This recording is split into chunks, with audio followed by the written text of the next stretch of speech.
la foi qui me fait vivre. Le temps des semailles de la vie, le 29 mai. Consécration et expérience chrétienne. Ne vous y trompez pas, on ne se moque pas de Dieu, car tout ce qu'un homme sème, il le moissonnera aussi. Galates 6, verset 7. Dans les lois de Dieu dans la nature, l'effet suit la cause avec une certitude infaillible.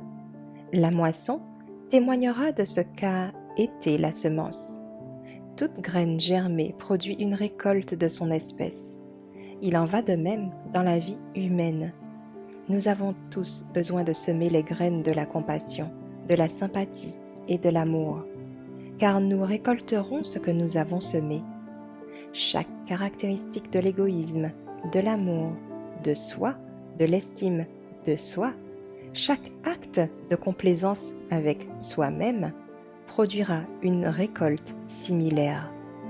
Celui qui vit pour lui-même sème pour la chair, et de la chair il récoltera la corruption. Dieu ne détruit aucun homme. Celui qui est détruit se sera détruit lui-même. Quiconque étouffe les avertissements de la conscience sème les graines de l'incrédulité, et celles-ci produiront une récolte sûre. En rejetant le premier avertissement de Dieu, le Pharaon d'autrefois a semé les graines de l'obstination, et il a récolté l'obstination. Chaque acteur de l'histoire a son lot et sa place, car la grande œuvre de Dieu, selon son propre plan, sera réalisée par des hommes qui se sont préparés à occuper des postes pour le bien ou le mal.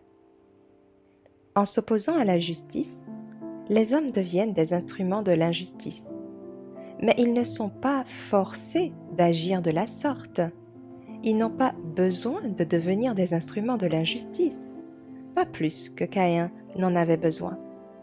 Les hommes agissent de leur propre gré, soit en fonction d'un caractère placé sous le modelage de Dieu, soit en fonction d'un caractère placé sous la dure domination de Satan.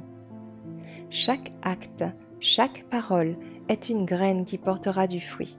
Chaque acte de bonté réfléchi, d'obéissance, d'abnégation se reproduira chez d'autres, et par eux chez d'autres encore. De même, tout acte d'envie, de méchanceté ou de discorde est une semence qui germera en une racine d'amertume. Hébreux 12, verset 15, par laquelle beaucoup seront souillés.